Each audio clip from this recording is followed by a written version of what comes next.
pipe. And some said they didn't think they were going to make it because they were losing air. There wasn't enough air, and they'd open up the pipe just in time, but they didn't do it on purpose. They just happened to open it. They got lucky. But I said, did they ever wink at you and say, like, don't worry, you're going to be okay? Did they ever give you some extra food, even if it was a piece of bread? Did they ever give you anything during that time? And some were there for 400 or 500 days now, right? It's a long time, a year and a half, more than that. And not one person said there was any love from anybody. You know, in other words, you have hundreds of people, and you see it in the movies where somebody's a prisoner and somebody's helping. You even see it with Germany, where people would be let into a house and live in an attic in secret. You know, you see signs of stuff. I said, did you see anything like, did they wink at you? Did they say, don't worry, you're going to be okay? I never received, I ask that question all the time. I've never received one answer that said, yeah, they really wanted to help. No, the hatred is just incredible. But sir, on the access to food issue, what more can Israel do? And again, to the Prime Minister as well. Well, I think Israel can do a lot. I will say that Iran, I think, interjected themselves in this last negotiation. Can you imagine the beating they took? We wiped out their nuclear possibilities. They can start again. If they do, we'll wipe it out faster than you can wave your finger at it. We'll have to do that. We will do that gladly, openly and gladly. They've been saying, Iran's been sending out bad signals, I'll tell you. For a country that just got wiped out, they've been sending very bad signals, very nasty signals. And they shouldn't be doing that. They shouldn't be doing that. They were talking about things that they shouldn't be talking about. They were interviewed on a recent show, and the foreign minister saying things that he shouldn't be talking about, shouldn't be saying. And I think they got involved in this negotiation, telling Hamas and giving Hamas signals and orders, and that's not good. That's not Prime good. Minister, Yeah, I would say, look, we need to get the hostages out. They've been held for a very, very long time, and we must always start from there. But also recognise the situation on the ground in Gaza is absolutely intolerable, and I think that certainly speaking for the British public and myself, those images of starving children in particular are revolting, and there's a sense of revulsion in the British public at what they're seeing, and they know, and we know, that humanitarian aid needs to get in at speed, at volume. Yes, some can be airdropped, and we're working with others, with the US, with Jordan on that, but the trucks need to get in, because that's the only way you can get the volume in. And we do thank the President for the work he's done to try to get to a ceasefire, which we desperately need, but also to put aid in to the region. There needs to be much more of that. We need to galvanise other countries in support of getting that aid in. And yes, that does involve putting pressure on Israel, because it absolutely, this is a humanitarian catastrophe now. We also need to look beyond that situation to what then happens in the event of a ceasefire, which is desperately needed. And that's why I'm really pleased that we're having a discussion about what a peace plan would look like after that, the component parts of that. And we have to be really clear at this point that Hamas can play absolutely no part in any future governance in Palestine, and that's and in Gaza. And it's really important that we're clear about what triggered this, who took the hostages, and calling out Hamas for what they are, which is a terrorist organisation. But I think today the focus has to be on getting that humanitarian aid in. Mr. President, will the UK avoid your pharmaceutical tariffs, and will it happen before August the 1st? Well, we'll be announcing on pharmaceuticals sometime in the very near future. We have a very big plan on pharmaceuticals. We want to bring a lot of the pharmaceuticals back to America, where they should be. If you look at COVID, it sort of taught us a lesson. We were getting our pharmaceuticals from other countries. We almost didn't make any. We used to make them ourselves, and we're going to want to be making a lot of them ourselves, all of them in a sense. But you also have a good pharmaceutical business. We'll be dealing with you on pharmaceuticals also. And we certainly feel a lot better with your country working on pharmaceuticals for America than some of the other countries that were. With the relationship we have, and you would not use that as a cudgel. You wouldn't be using it as a block. But we're going to be announcing sometime very soon, I think, pharmaceuticals are our whole thing. And the companies know. And drug prices are going to be coming down very substantially in the U.S., very, very substantially. And that'll happen very soon. Mr. President, we can all sense your frustration with Vladimir Putin. Sorry, we can all sense your frustration with Vladimir Putin. Yep. Do you think he has been lying to you about his intentions in Ukraine? Well, I don't want to use the word lying. All I know is we'd have a good talk, and it seemed on, let's say, 3 occasions, it seemed that we were going to have a ceasefire and maybe peace, and you divide it up and you do whatever you have to do, that obviously to get to the end. And all of a sudden, missiles are flying into Kiev and other places. And I say, what's that all about? I spoke to him 3-4 hours ago, and it looked like we were on our way, and then I'd say, forget it, and I'm not going to talk anymore. You know, this has happened on too many occasions, and I don't like it. I don't like it. Mr. President, you have a successful social media site.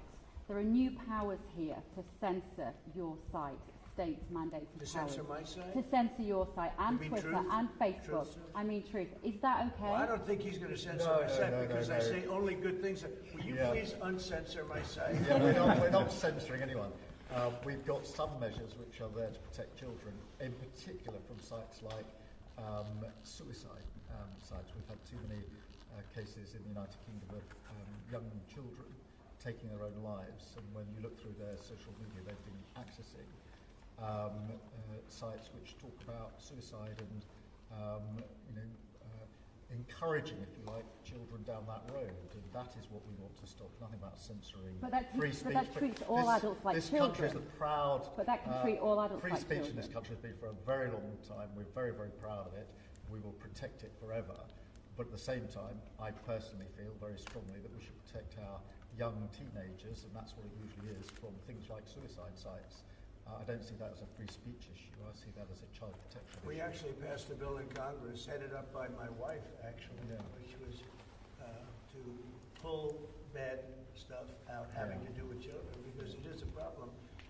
But I cannot imagine him censoring Truth Social. That's more of a very political, and it's been a very big success. It's not going to happen. And I only say good things about him and his country, so if they censor me, you're making a mistake. I'm going to give my ambassador the job, make sure it's not censored. I had not heard that. Mr. President, question about golf? You're a big investor in this area, Mr. President. Say it? You're a big investor in this area of Scotland. To put it mildly. To put it mildly. Like this ballroom.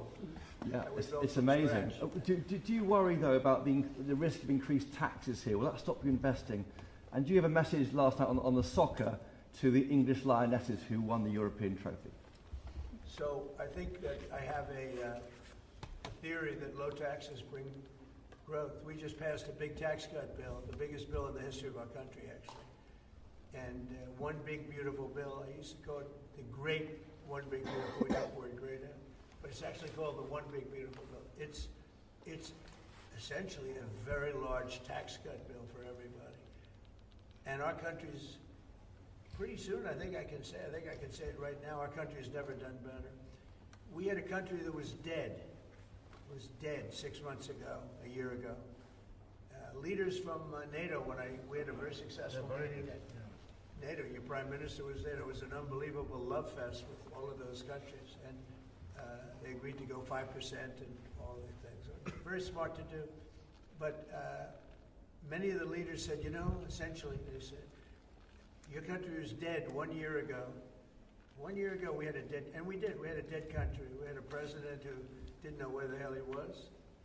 We had horrible, horrible people running our country. I think they were sick people, actually, sick. You talk about censorship, those are big, that's all they did was censor. They didn't know what to do. And they had high taxes. They wanted more tax, total censorship, transgender for everybody, men playing in women's sports, everything bad they wanted, and they still do. That's what they still do. That's why they're down at 15% or something I saw today, the lowest that the other part of the Democrats have ever been.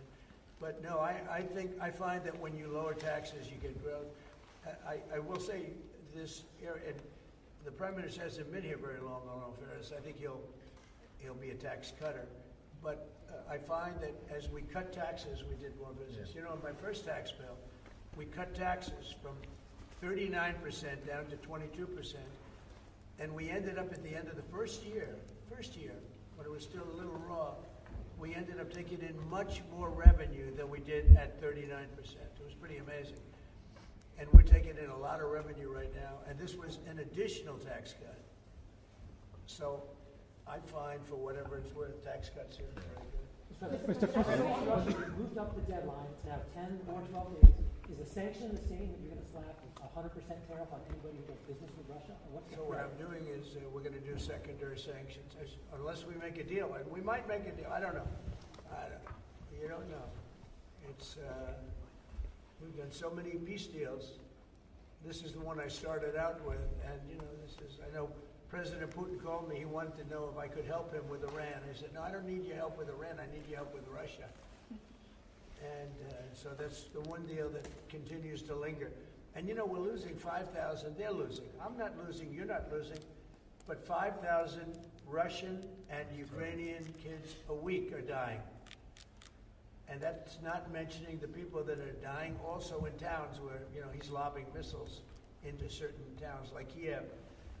And he's got to make a deal. It's too many people are dying. It's a really bloody war. And the 5 and now, they're really telling me that number is obsolete. It's like 7. It's terrible. So you have 7,000 Russian and Ukrainian soldiers dying every single week for no reason whatsoever. So you would think, based on common sense, you would think he'd want to make a deal. We'll find out. No communication. Mr. President. Publicly, have you had any other community channels conversations with the Russians reiterating this? In what? Reiterating this new pressure and deadline. Yeah, we're going to have I mean, well, you're the press. I'm reiterating it to you. Yeah, I'd say 10 to 12 days. I'll announce it probably tonight or tomorrow. But there's no reason to wait. If you know what the answer is going to be, why wait? And it would be sanctions and maybe tariffs, secondary tariffs. You know what a secondary tariff is. And look, the Russian economy, I don't want to do that to Russia. I love the Russian people. They're great people. I don't want to do that to Russia. But this thing, they're losing a lot of Russians. They've lost 1 million Russians. And that's the, you know, sons, that's the sons and daughters of Russian families. They leave the house, they go, bye mom, bye dad, and then they get blown away. And Ukrainian too. Look at Ukraine. It's a disaster what's happened there. But it continues to go on. As you know, we made a deal where the European Union is essentially involved, but it's NATO, and we're supplying weapons to NATO. NATO's now paying because the United States, because of Biden's in for $350 billion, the European nations are in for about $100 billion. It should be the opposite way, by the way, because we have a big ocean in between. It should be the opposite way. But I think that eventually something's going to happen. It should happen fast. So many people are dying. You know, when I settled out with Congo and Rwanda, they lost almost 8 million people. And it just made so much sense. And if I didn't get involved, they wouldn't have done it. They weren't even thinking about settling it. It was just going on forever. And nobody could go into those territories because they'd get killed. They'd get killed. And now they have I hear it's a whole different ballgame. We settled it. This is one that should be settled. Russia, Ukraine. This is one that really should be settled. Mr. President, on Scotland, Mr. President, Scotland's First Minister has today set out his plans for a second referendum on Scottish independence. Can I get your reaction to that as someone with deep ties to Scotland? And, sorry, Mr. Prime Minister, can I also get your thoughts on that? If the SNP do win a majority at next year's election, then they have the right to hold a referendum, do not? Well, I don't want to get involved in your politics. We got enough politics of our own. I will say that I predicted what was going to happen the last time. You remember? I was opening the first course over at Aberdeen, and I was over here and at the same time. And they asked me that question. I made a prediction. It was the day before the vote, and I made it correct. I like to be correct, but I made a correct prediction. I don't know. I do say that when they made that deal, somebody said that it was, and I remember this very distinctly. I said, could they do this all the time? There was a little bit of a restriction, like 50 or 75 years before you could take another vote. Because, you know, a country can't go through that too much. I don't know the First Minister, but I've heard great things about him. I've spoken to him. I hear very good things about him, and I'm meeting him today. So maybe I'll have a better opinion then. And let me answer that straightforwardly, because I believe in a stronger Scotland, in a better United Kingdom. And I think that at a time like this, when it's quite clear that there's uncertainty and volatility around the world, the strength of the United Kingdom together is very important for all four nations, very important for Scotland. And that should be our priority, that should be our focus, not on the politics, which feels like the politics of yesteryear now, at a time like this.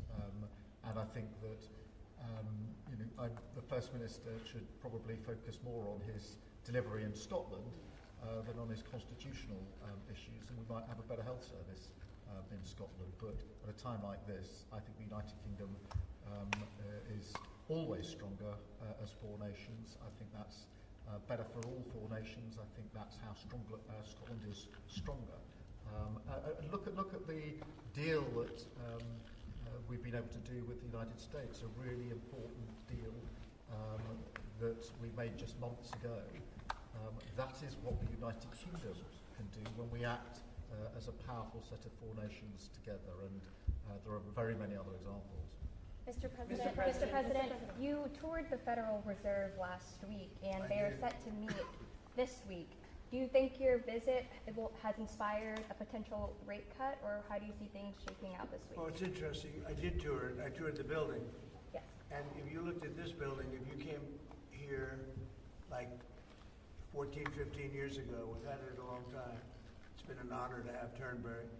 But I was on much more opulent walls, ceilings, floors. We had to do this. And we did a very great job. I mean, you see how beautiful it is inside. Everything was saved, everything was preserved. We had ceilings that were in bad shape, they were falling down. You know, it's very old, wasn't properly maintained. Now it's brand new and beautiful, and we saved everything.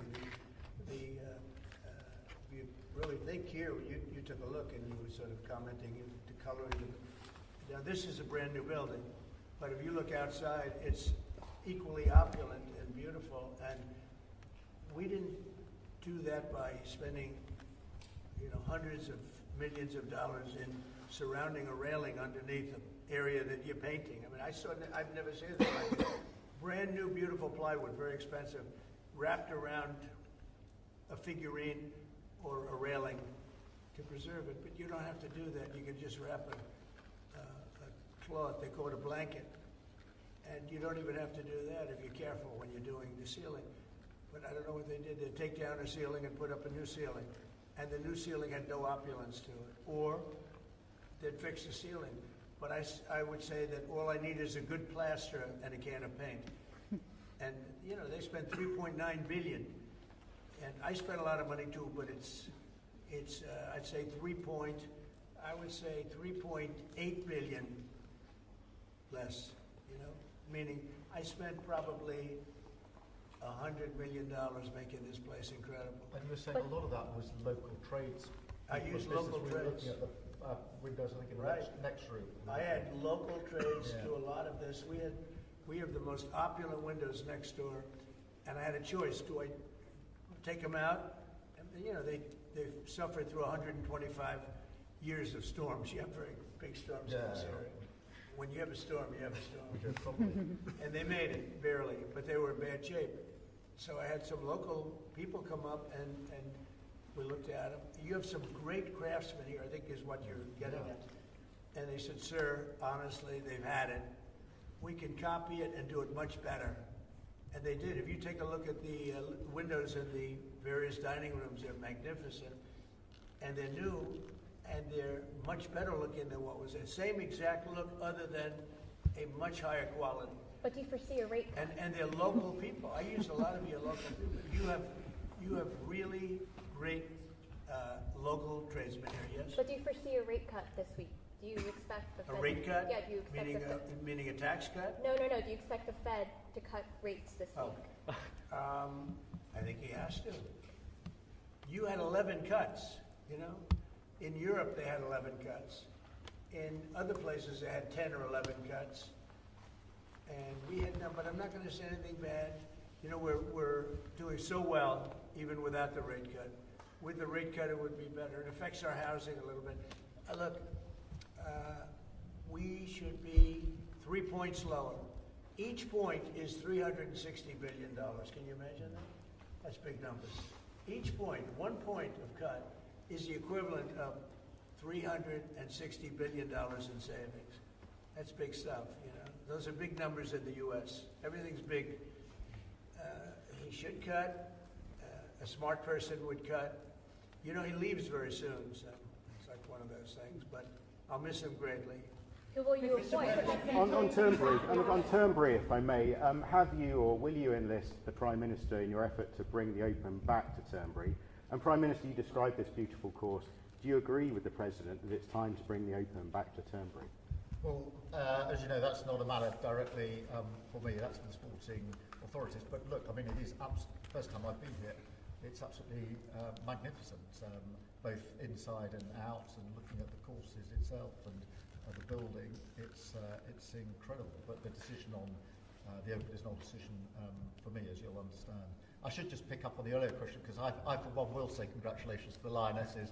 Last night our women's football team won the Euros, defended the Euros, I should say, which was a really big success, and the mental and physical resilience that they showed was quite incredible. So there's a lot of bunting out today and tomorrow to celebrate them bringing that cup home. Did you get the chance to do any planning for the upcoming state visit, and how is that going to work? Where would you stay, and anything about this? Well, I'm looking forward to it. It's never been done before, twice. We had our original at Buckingham Palace, and now I guess we're going to Windsor. And it's never been done, and I'm a big fan of King Charles. I've known him for quite a while. A great guy, great person. He looks really well to me. He looks great. So we look forward to coming over. It's going to be, it was one of the most beautiful evenings I've ever seen. I hate to say it, but nobody does it like you people in terms of the pomp and ceremony. And I look forward to being here with the ambassador. Our ambassador is a very, very successful man who just wanted to do this. And I said, how are you going to be able to do that? And he's so committed to, the relationship between the countries. But he's a very great guy and a very, very successful man. So I very much thank you for doing this. Thank you for the honors. Mr. President, during the state visit, will you go to London, or are you worried it's no longer a welcome? About what? Will you visit London during the state visit, or are you worried? I will. I'm not a fan of your mayor. Why not? I think he's done a terrible job. The mayor of London, but a nasty person. Are you worried it's no longer? He's a friend of mine. No, I think he's done a terrible job. But I would certainly visit London. Would you want Parliament to be recalled? So MP Nigel Farage has asked for Parliament to be recalled when you're there, so you can talk to the MP. Well, I like Nigel. I mean, Nigel, as you know, is a friend of mine. Nigel's done very well. He's a friend of mine.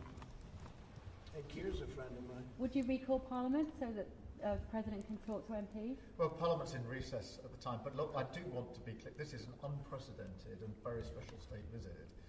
This has never been done before. There'll be many elements of it that have never been seen before. So this is going to be a historic occasion, and we're all very much looking forward to it. And I was very, very pleased to be able to put forward the invitation when we were at the White House earlier this year. So this is not just a state visit.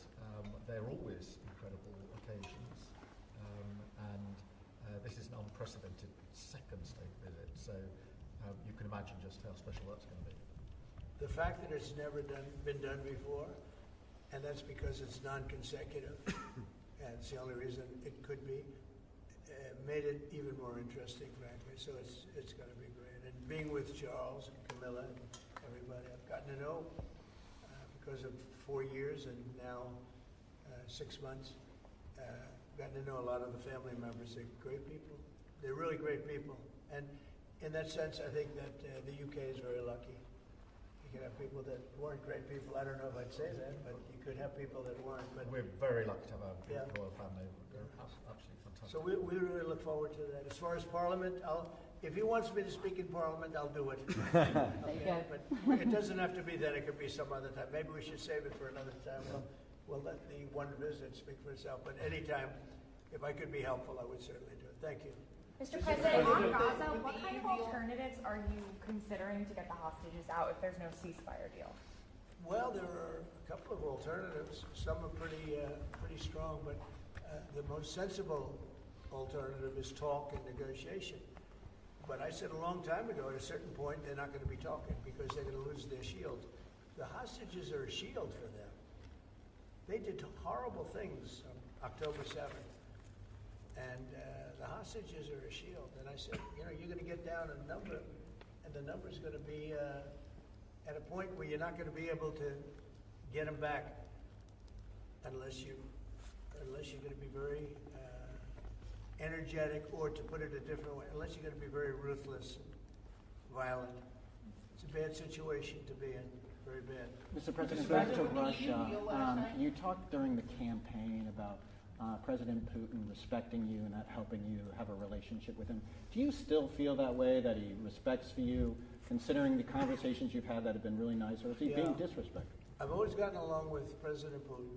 I had a great relationship with him. And he went through the Russia hoax too. It was, we used to talk about it. We used to say, it's too bad we really can't do anything between our country, because if we did, they'd say, look, I was tough on Putin because I was the one that closed up Nord Stream, and Biden came along and opened it up. I was very tough on Putin in one way, but we got along very well. And I never really thought this would happen. I thought we'd be able to negotiate something, and maybe that'll still happen, but it's very late down the process. So I'm disappointed. And the funny thing is that their economy isn't that big, and it's having a hard time right now, but it's a relatively small economy. A strong military, but strong economy. And it used to be a strong economy, now it's not. He's going through a lot. Economically, it's not easy, but it's pretty small, compared to that magnificent size of that land. The land is massive. It's got, I guess, 9 time zones or something. It's a massive piece of land. Russia could be so rich. It could be so rich. It could be thriving like practically no other country. And they're holding that back because we can't. He wants to do trade deals with us. He talks about it all the time. He wanted to. And I envision that a lot of trade with Russia. They have a lot of valuable things. When you talk about rare earth, they have serious rare earth, right? They have just about every form you can have. So, Russia could be so rich right now. Instead, they spend all their money on war. They spend everything on war and killing people. It doesn't make sense to me. I thought he would want to end this thing quickly. I really felt it was going to end. But every time I think it's going to end, he kills people. Could a meeting help, and are you considering, has been proposed to meet in Turkey in August? I'm not, I'm not so interested in talking anymore. He talks, we have such nice conversations, such respectful and nice conversations, and then people die the following night with a missile going into a town and hitting, recently I guess the nursing home, but they hit other things. Whatever they hit, people die. So, I don't know. We've just had a sense of your differences in political persuasion where Nigel Farage and Sadiq Khan came up in conversation. I wonder if you have any advice, either of you, for a very divided, polarized world on how you make your relationship work. Not differences, not differences. I happen to like both men. I like this man a lot, and I like Nigel. And, I don't know the politics over here. I don't know where they stand. I would say one is slightly liberal, not that liberal, slightly, and the other one is slightly conservative. But they're both good men. Prime Minister? I mean, we like each other, we respect each other, we get on, and we've both got a great love of our countries, of our families, and therefore there's a huge amount that we have already achieved actually together and will achieve as we go forward, leading our respective countries, and of course the relationship between our countries.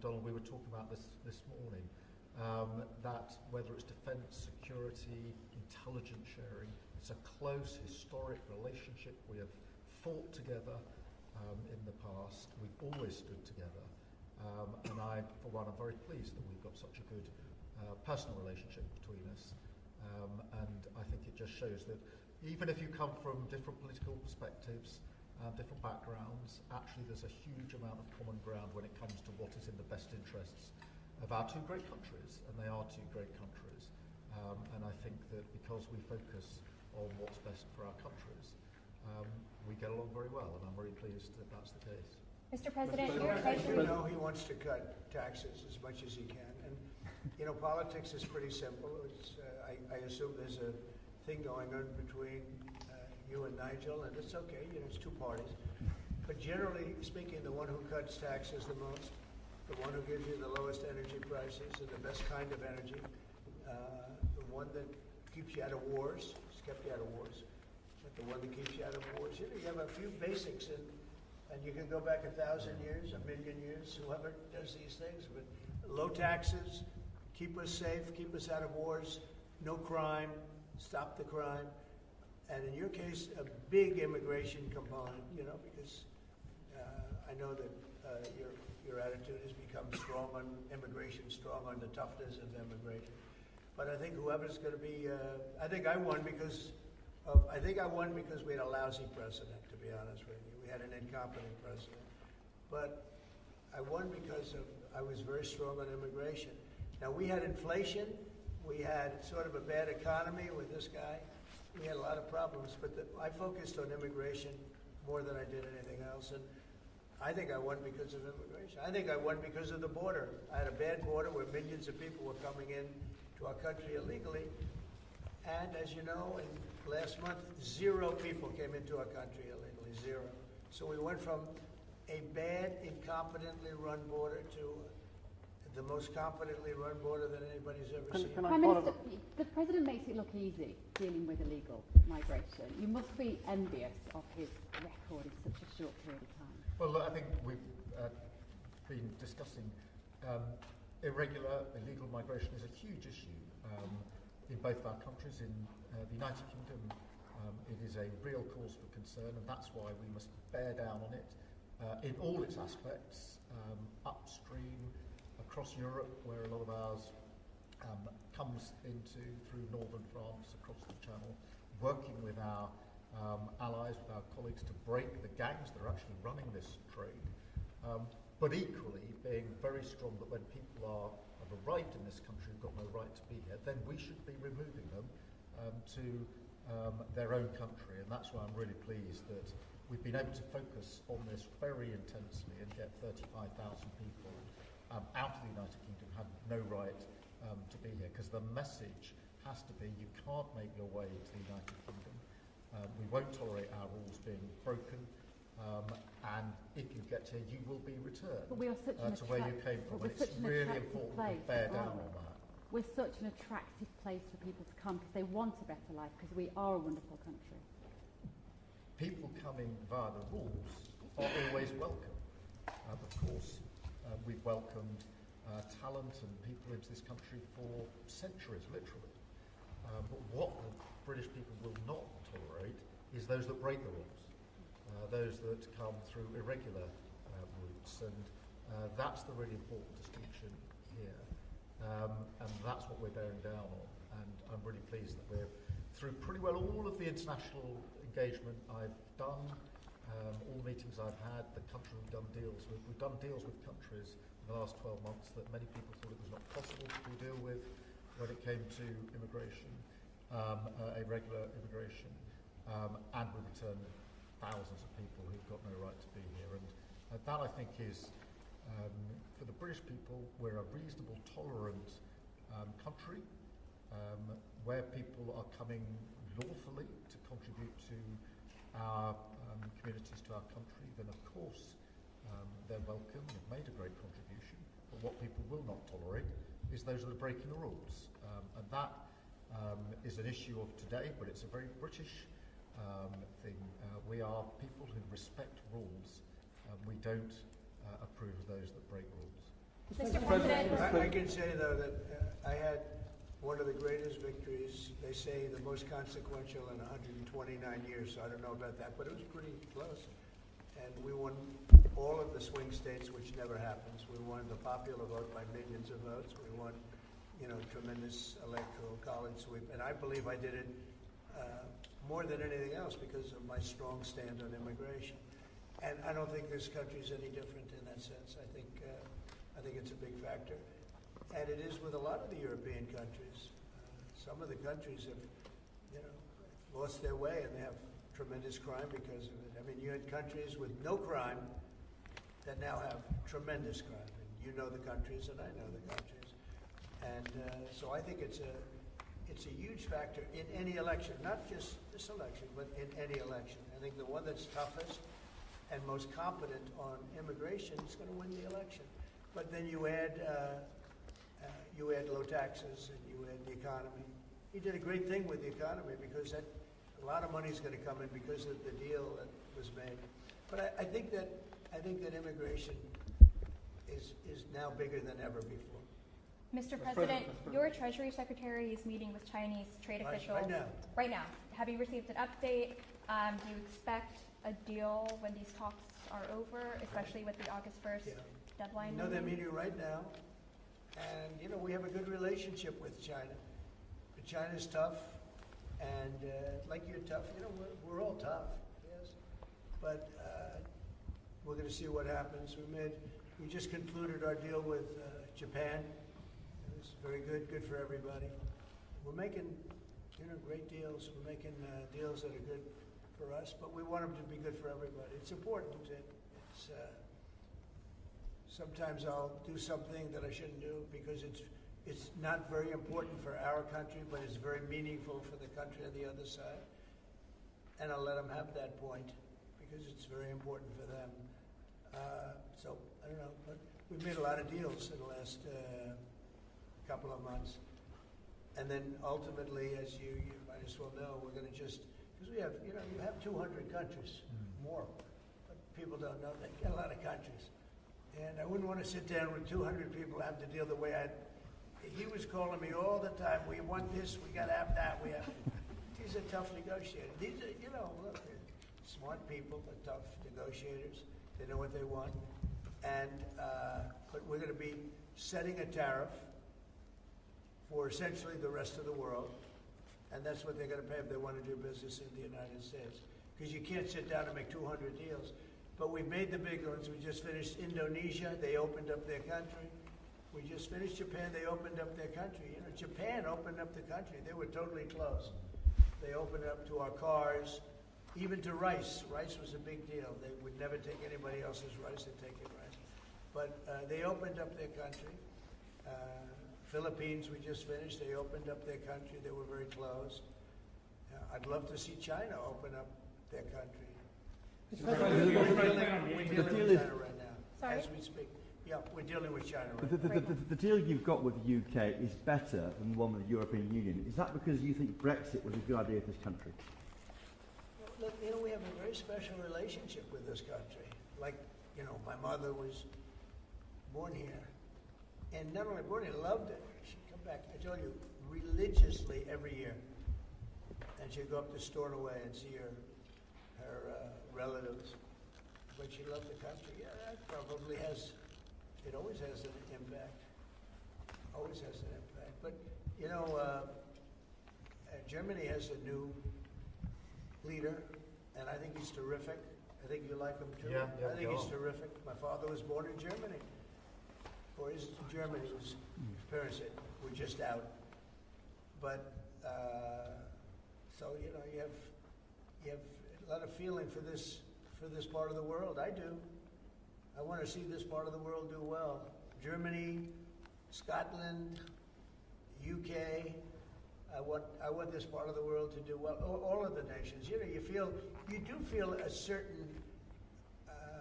You have a feeling, a warm feeling toward a part when your parents are born essentially here, and I think maybe it's slightly different. Maybe it's not. I don't know, but maybe it's slightly different.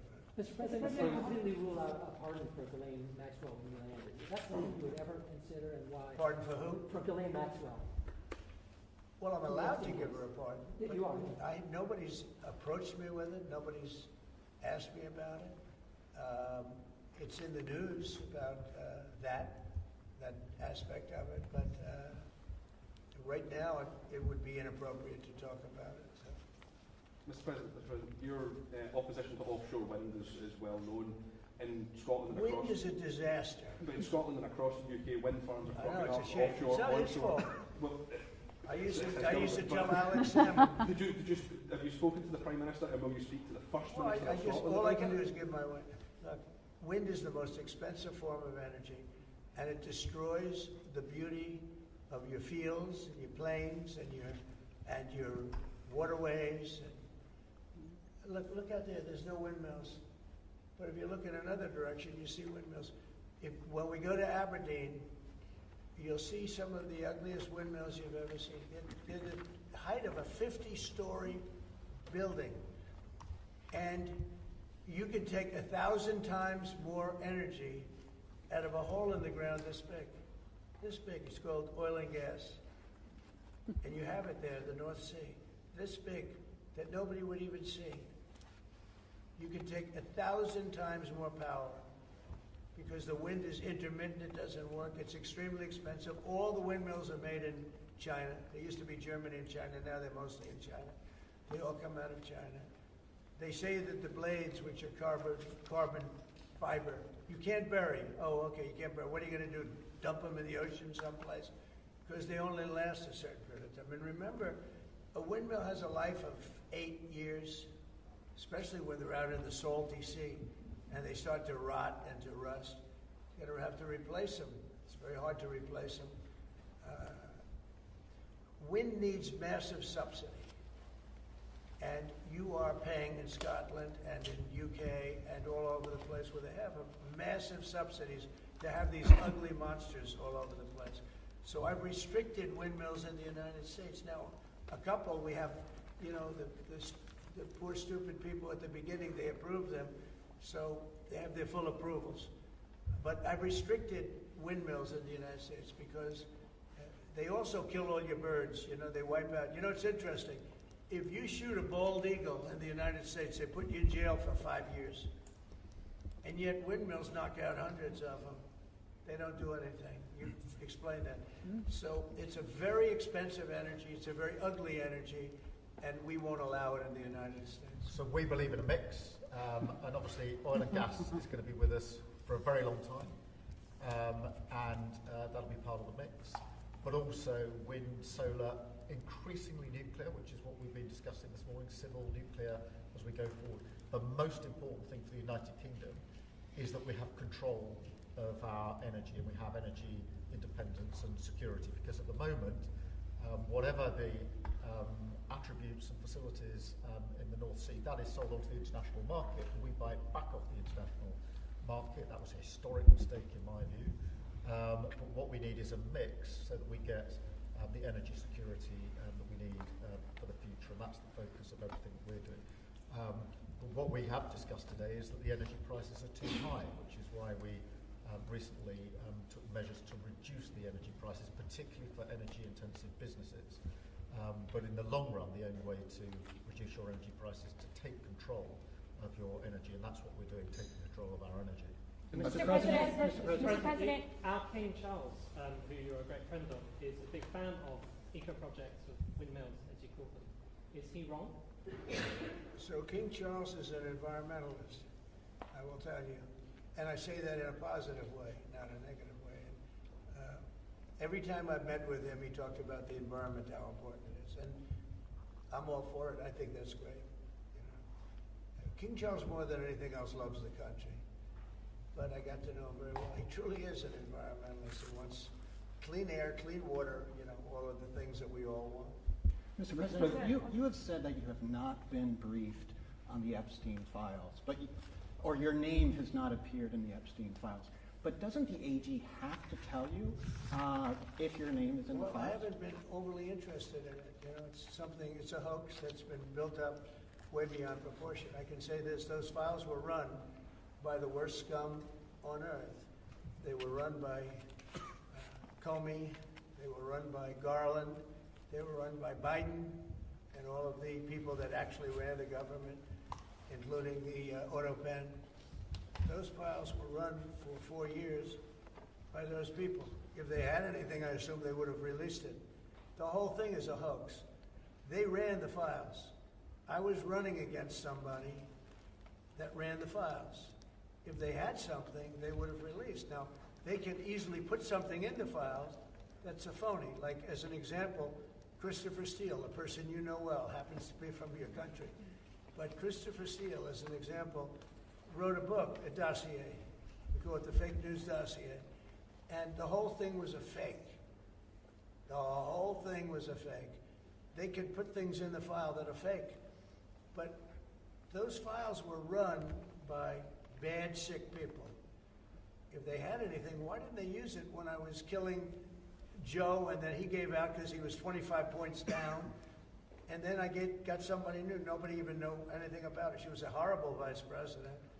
She was a border czar, but she never went to the border. She never once called a border patrol agent to find out how we do it, but she was the border czar. Her name was Kamala. Nobody knows her last name. It was Harris. But nobody knew her last name.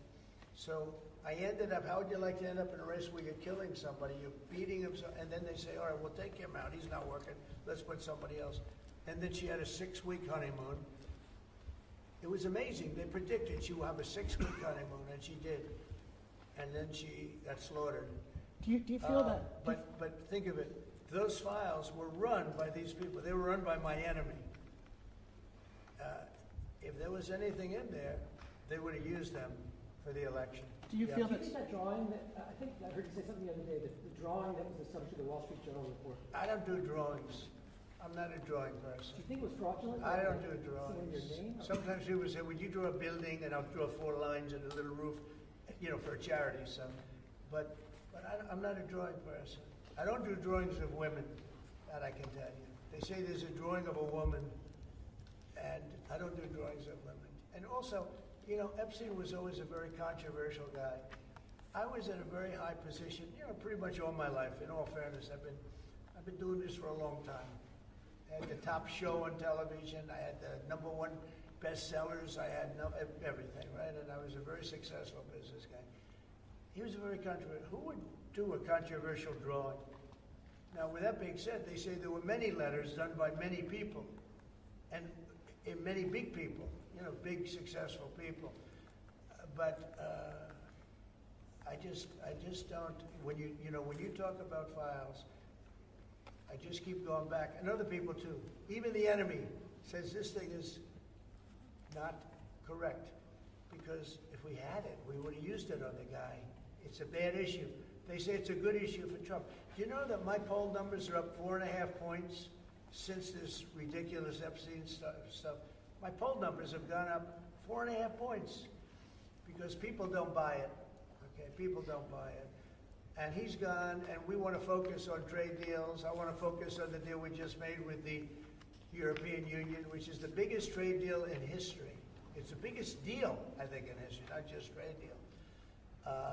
So if they would have had something, they would have used it. And people keep writing stories about the time you threw him out of Mar-a-Lago. Can you settle that? What was it about? What caused the breach with him? That's such old history. Very easy to explain, but I don't want to waste your time by explaining it. But for years, I wouldn't talk to Jeffrey Epstein. I wouldn't talk because he did something that was inappropriate. He hired help. And I said, don't ever do that again. He stole people that worked for me. I said, don't ever do that again. He did it again. And I threw him out of the place, persona non grata. I threw him out, and that was it. I'm glad I did, if you want to know the truth. Mr. President, and by the way, I never went to the island, and Bill Clinton went there supposedly 28 times. I never went to the island, but Larry Summers, I hear, went there. He was the head of Harvard. and many other people that are very big people. Nobody ever talks about them. I never had the privilege of going to his island, and I did turn it down, but a lot of people in Palm Beach were invited to his island. In one of my very good moments, I turned it down. I didn't want to go to his island. Yeah. Mr. President, on Gaza, next time you speak to Netanyahu, what will you be asking him to do? Say it one louder. Next time you speak to Netanyahu, what will you ask him to do to Well, I'm going to say, look, we're giving money and we're giving food, but we're over here and we're over in the United States. I think I can speak for the Prime Minister. We're giving money and things. He's got to sort of like run it. What should he do? Well, I want them to make sure they get the food. Open. I want to make sure they get the food, every ounce of food. I think you want to say absolutely. It's an absolute point. because that food isn't being delivered, Mr. President, or at least all of it. you said you were going to set essentially a tariff for the rest of the world. For the world. What percent will that tariff be? I would say it'll be somewhere in the 15 to 20% range. So maybe 15 or 20, or? No, I said, I sort of know. I just want to be nice. I would say in the range of 15 to 20%. Is there an offer you might make to UK steel? Probably one of those two numbers. It's an offer for UK and steel aluminium makers here are worried about tariffs. Will you do anything to help them here? Aluminum? And steel? You're a pretty big aluminum maker. Yeah, that's already covered in the deal that we've agreed. So we're just doing the implementation of that. But Mr. President, when will that come down from 25% to 0? You mean on the overall, on the world? On steel and aluminum from Britain, it's 25. Well, we're going to know pretty soon. We're going to have it pretty soon. Mr. President, on Canada. You have no idea. These people are tough negotiators, okay? But we're a big buyer of steel. But we're going to make our own steel, and we're going to make our own aluminum for the most part. But we buy a lot of aluminum from right here, and a lot of steel too. Yeah. We have a lot of unhappy. We have a lot of Who are unhappy. you with? Because you're asking such nice questions. Sorry, GB News. Bev Turner from GB News. Very good. They're lucky. We have a lot of unhappy farmers in this country at the moment, and I'm sure the Prime Minister won't thank me for raising this. We've had changes to inheritance tax, which mean a lot of farmers feel they're going to lose their farms when they die or their father dies. How important are farmers to a country? You mean they're going to lose the farm because of estate taxes? Correct. So that when they what die, I've they'll have to done- pay so much. They're cash poor, but they have great I property. know. Well, they're cash poor. They're land rich and cash poor. A lot of people are. I've had that too. Sometimes I'm land rich and cash. Sometimes I'm cash rich and land poor. I like it both ways, but as they get older, I like the more conservative. So I did something that I don't know if you can do, but it was great. I love our farmers. As you know, in our tax bill, we have a clause that's very important. We were losing a lot of farms to the banks because a loving mother and father would die and left their farm to their children or their child, but their children, their family. And they loved their family and they thought they were doing them a favor, but they had a 50% tax to pay. So the land would get valued and at a high number because some of the farms were valuable, but they didn't, they couldn't quantify it. And they go out and borrow money to pay the estate tax or the death tax, as it's called. And they'd overextend and they'd lose the farm. And they'd commit suicide in many cases. We're seeing that. No. Our levels are nowhere near 50%. They're not 50%, but the dissatisfaction not. is real. We've just introduced where it's paid over many years, works out Well, that's about good. an extra 2% a year over 10 years. So it's not at those levels by any stretch of the imagination.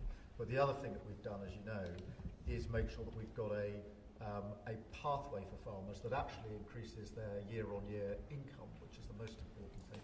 And in all of the deals that we do, we ensure that our farmers are the central focus for much of it, particularly on the agriculture, including in the US deal, because I don't think we can go on for years saying that it's acceptable for farmers to have a year-on-year income which isn't sufficient. We've got to fix that problem. We can't simply live with that problem, so it's a very different situation. Well, we ended the estate tax. There is no estate tax on farmers. You could do the same. So when a parent leaves their farm, because again, a lot of these farms, they don't make a lot of money, but it's a way of life, and they love their way of life, and they love that dirt. That dirt is the most beautiful thing they've ever seen. They love it. I mean, they're farmers. They love doing it. They don't know how to do anything else, but they don't want to do anything else. I speak to farmers, I say, would you like to live in my penthouse in Manhattan? It's always beautiful. No, sir, I want this farm. And what happens is, we were losing a lot of people to suicide. They'd borrow money to pay the estate tax, and they were not able to pay it. And some banks are ruthless; they wouldn't do anything, and they would end up committing suicide.